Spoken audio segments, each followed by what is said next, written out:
Nonro mar Oboke okinyi ma kawuono janeno mar Lolwe Tv machiegni ahinya mondo koro wang'e ni tango mantie Oboke adek mantie gieki kaka pile gin Oboke adek gieko mag The Standard kod The Daily Nation. Achako Oboke mar The Daily Nation ma wach mantie ka Indian wach bende bro baro wiji mang'eny ahinya ma gini jonyuol. Sani koro jopuonj dwaro mondo med fees mar skunde kod siling 16,000 mondo med fees obed ni en pesa ma ichulo sani to gi 16,000 e wiye. Government ogol capitation mar 8,000 ta janyuol ogol 8,000 modong' no endo. Mane ka jopuonj nene. Parents should realize we don't live in utopia, says Kabianga Boys High School ahead. Mane gima koro wacho parents ginto are they living in utopia? Mane gima jopuonj be nyaka ng'e. Jopuonj gi bende gin parents at the same time. What they go through e gima jonyuol moko bende dhi through. Omiyo ka giloso kamano endo mano is very arrogant to me. Paro ni en gima benegi ng'eyo to tangi tim nang'o. More pain for parents, citing rising costs of running schools. Head teachers meeting in Mombasa want the government to allow them to charge parents 8,000 more per child for the government to raise capitation per student by 8,000 from 22,000 to 30,000. Will they have their way? And watching Pinjo, will they have their way? Apparently, making education that expensive, gema konyo onge katadichia. Nikech education should be something that is affordable to everybody. In fact, mano endo eni gimantie katiba mar Kenya. Tunebeni piny wacho chung'ne gigi kite. Wacho machielo ka endi Azimio ticket koro eni gadhe gi wanyonyi for Azimio ticket. Mae wacho makosa nikoro nitie ka endi State House brokers deal clearing way for former Nairobi Deputy Governor Polycarp Igathe to be named Azimio One Kenya candidate for city gubernatorial race with Westlands MP Tim Wanyonyi as his running mate. Shock as yet another female athlete murdered. Jang'wech machielo Damaris Mutua oyudo ko bende ochako tho kendo itena. En wach malich ahinya. Wajagin 24 wacho ni oyude ka koro tho. Maendi gin weche masani koro dhi nyime ka gi kacha. Ne ging'i no way Uhuru's camp tells Raila on 6-piece vote. Proposal by ODM chief for an attempt to reintroduce zoning, as a mere affiliates say. En koro sani endi onge wach mar zoning kata ma 6-piece. Weuru ji mondo go ombulu magidwaro. Mane wach manitiere sani endi. David Murathe wacho niya, the more candidates the merrier. If you run candidates, for example, of David Ochieng's party of UDM or of UDM, which Gumbo Nicholas is contesting for Insia governor seat, provided at the top they vote for Jacomo Odinga, it's good for the voter turnout. Pero mantina dir candidates ng'eny.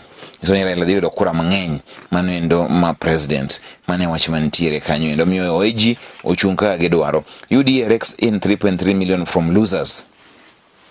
UDA noyudo milion 3.3 kuom jogo mabe koro ok noyudo tiko nendo mar UDA. Independence a threat to Raila Ruto major government plans. Mawach mantie joma dwa dhi independent achung' kenda ginyalo miyo Ruto kata Raila bed gi tich matek ahinya ka giloso piny owacho. Mano ende ler ma nitiere kanyo endo eno itoboke nendo mar abiriyo. Itoboke ni mar aboro wach mantiere. DP promises better income for farmers as he holds Mount Kenya. Ruto ne otemo sero ganda go koma Mount Kenya nyiso gini abro miyo mago koma gin nengo maber magigo eko magu ma utiyone. Mano ler masani koro keto kanyo endo kako rang'iyo ka endi Kihika becomes isolated in the wake of UDA primaries.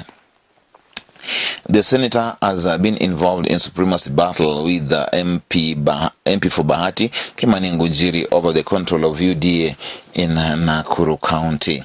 Wane wachimantie Kihika Kimani koro ntire kod nyar Kihika Kimani nyar Kihika Kimani ni Susan Kihika. Baba gingeni bende baba ginen jasiasa madunga ahinya gwenge kuma Rift Valley manen Kihika Kimani. Koro wachoka ndini koro gini gidwaro kod bende maen jawad bura mabahati man Kimani Ngunjiri mondo mi koro ginen ng'ama obedo ni gidwol kanyo endo. Samara be koro nyochi mo magino utika kachiel ne jogo mantiere e gwenge mag Nam Chumbi. Wach machielo mantie kai. Raila allies reject IBC deadline to name running mates.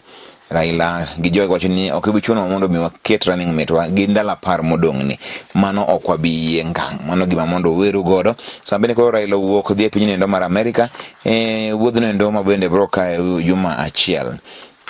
Azimio la Umoja One Kenya presidential candidate Raila Odinga will on Friday jet out of the country for a week-long tour of the United States. The visit comes just a month after ODM party leader toured the United Kingdom, where he gave media interview, held talks with senior UK government officials, and met Kenyans living in the country as he sought to expand international networks. Magi weche mantiere the Daily Nation kae ndi modonge koro gin pa jo somo ma bende koro giketo kanyo. Magi e weche mantiere kanyo pa jo somo gi jo ndiko lendo ni kae ndi motiap mago bende inyalo ng'iyo. Ka ang'iyo weche mamoko mantie kae ndi, Ateta urges Lacazette to stay as Arsenal travel to Chelsea. Na weche mantie, the French striker has revealed that he is in talks about a move away from the Emirates Stadium. Ateta nyiso Lacazette mamondo meki kuwuoge Arsenal obeda kanyo endo mar mondo mi koro obed ni en player mar Arsenal. Sama weche mantie kae ndi machielo ni football rallies around Ronaldo after death of baby. Ronaldo Cristiano nyo lalo nyathine ma wuoyi manyonyo rude gi manyako ne en wach malit ahinya. Be wary of politicians using corruption cash to get your votes, CS Matiang'i says. Matiang'i nyiso ji mamondo mi gitanga inyago menda mag jo siasa magomo ko mag mibadhi mimiyogi mondo mi gigo ombulu. Matiang'i chal ni nitie wach moneno moko berne. Oboke mar The Star wach mantie kanyendo ni CS Matiang'i attacks Ruto, tells DP to quit. Matiang'i koro nomonjo Ruto kendo bedo rakre gi Ruto malecha hinya konyiso Ruto ni koro gwetawa mondo iwuoge piny owacho. Mane gima ler mantiere kaendi. Ford Kenya's Wetangula Defense UDA leader says there is a plot to rig polls. Wetangula ni nitiere weche go koma kwalo mbolo manitiere. Interior chief dismisses deep state narrative, claims second in command is a populist. Sama bende koro ngama junior mari government wacho ni ina ngamoero koko. En wach malicha ahinya. Ruto mondo wuog oko koneno ka koro ye kanyo bet kanyo tek wuoga oko. Kalonzo team Uhuru Raila have betrayed us. Close allies of Wiper leader Kalonzo Musyoka have accused President Uhuru Kenyatta and ODM leader Raila Odinga of betrayal. The Wiper leaders, mainly from Kambani, insist Uhuru and Raila are reneging on a shrouded deal that makes Kalonzo the automatic Azimio second in command. For the first time, Makueni Senator Mtula Kilonzo Jr. claimed Kalonzo signed a separate deal with Uhuru and Raila, handing him the running mate slot. What's your running mate ni? Azimio ka ndio tamre rumo. Eno wachima kiny ka kiny owuok, kiny ka kiny enti, kiny ka kiny owuok. Mano ler mantiere kanyo endo. Sama bende koro kawadhi nyime. Wachima Raila mabrodhi godo eno ka wicho sipno ndiko kaendi. Trip comes slightly over a month since Raila made a similar tour to the UK. Mana weche mantie. Kane wacho manyino tanga medi, chingidwa chal mang'eny ahinya. Cost of ugali expected to rise on maize shortage, millers. Ai, yawa. Sani mogo ni malo malich. Tinyiso ni pod chal ni pod ibro med nengo mar mogo nikech oduma onge. Ai. To wang'ni wabro bedo wendo ng'a nikech koro ka mogo onge nyiso ni koro kwanyali chiemo to en wach malich ma iwuoro. Kang'iyo kaendi. Wema Sepetu expects a wedding fundraiser. Mawach mantiere Wema Sepetu chalindo timo koro manendo makoro en arus maneler mantiere kanyo endo. Media personality Wahiga Mwaura and his wife Joyce Omondi are mourning the death of his sister Gathoni Mwaura. Mawach mantiere kanyo endo paroni en tho motimre dala gi Mwaura menjalendo. Sama chelo bende Abel Mutua wife not abandoned. Mano e wach maneno ka ni kanyo koni gi kocha. I spoke one-on-one with God, King Kaka. Sani koro King Kaka wachino loso gi Nyasaye achiel kachiel. No loso gi Nyasaye achiel kaka ne koro wago mbaka kodi TV ni. Kako bene no loso gi Nyasaye. Ngene rapper King Kaka believes he had a conversation with God. He said this when Ward asked how his health is. I am good now. I have even added excess weight and would start going to the gym. I can see my belly has become fat. Kaka loso gi Nyasaye en mong'eyo. Kanyo to koro ng'ama gima dilosi onge. UDA uses opinion poll in 3 sub-counties to pick candidates. Sani koro mang'eni Jagwa, Simon Mbugua, kanya ka koro tigiri ka henya nikech gin joma popular Nairobi kaendi. Uhuru Kenyatta nyiso jong'wech ni gidhi mondo giduogi mano midila mar mula. The Uru duoko da mano domain gold. Deep state onge gimoro in deep state. Interior CS defense president support for ODM leader presidential bid and accuses the DP of perpetrating pandemic of lies and complaining of non-existent deep state for political mileage.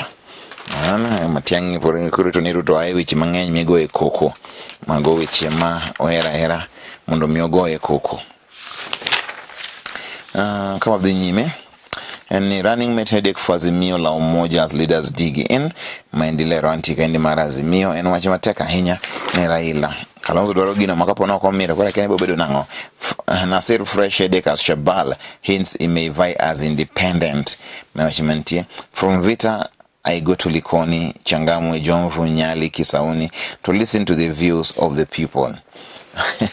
Manyalobere wachimateka yenye kenyori ano kajinyo igewang kabisa ena mtumbi koja kanyiso maji yuwaka piwang Shabal the independent make a U-turn the independent wachimalicha hinya UDA Mombasa governor spent Nasir represent status quo and cannot bring political and economic discourse compared to Shabal mane wachimantire kuro chal nikoro ingeni ka jogo chunko nika Shabalo chung to Nasir bo chung kanye ndokoro Omar nyalo yudo thuolo mano Omar kadho mio support wachini malicha hinya Ali Mbogo Wiper Mombasa governor aspirant I have traversed all constituencies and I know what I stand.